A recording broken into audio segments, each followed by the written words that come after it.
Welcome to UK Telecoms Decoded Episode 2, BT Group and EE, the giant reinventing itself for the AI age.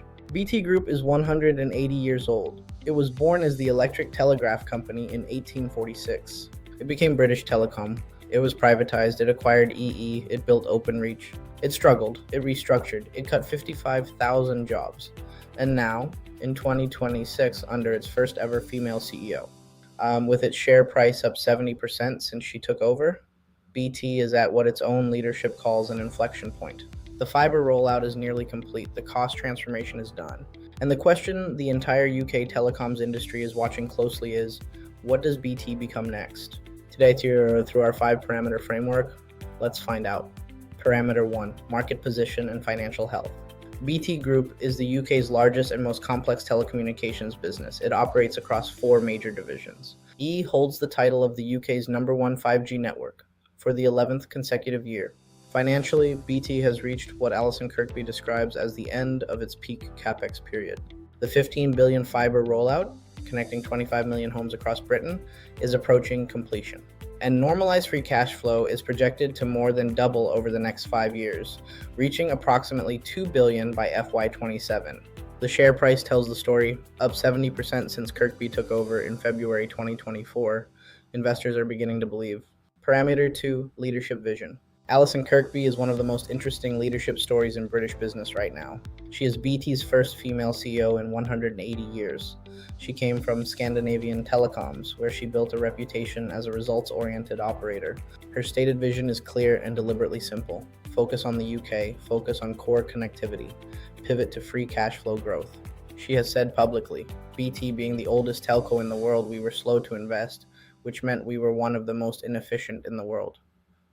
That level of candor is rare. It signals a shift from a company comfortable with complexity to one ruthlessly focused on performance. Her 2026 priorities center on 3 things: AI integration, cloud growth through partnerships, and the shift to digital services leader.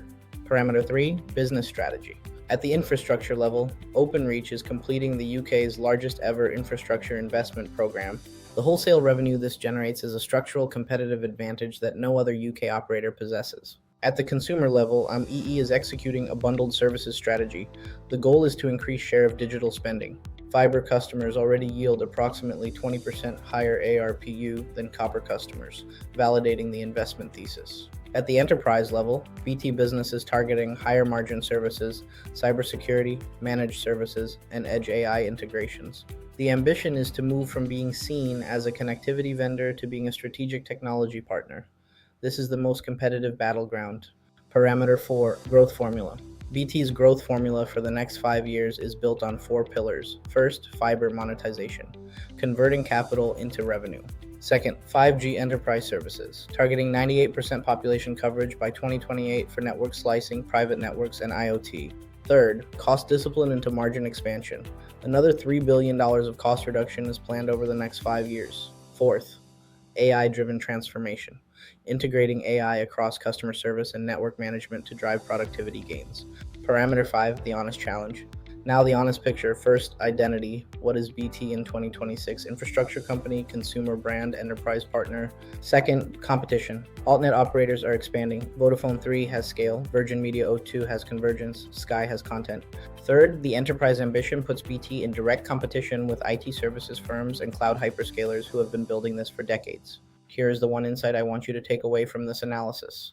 BT has made all the right structural moves. The infrastructure bet is sound, the financial trajectory is improving, but the next chapter, the shift from infrastructure provider to digital services leader, is where it gets genuinely hard. Next week, Virgin Media O2, the convergence champion built on 2 iconic brands, and the strategic battle it is now navigating.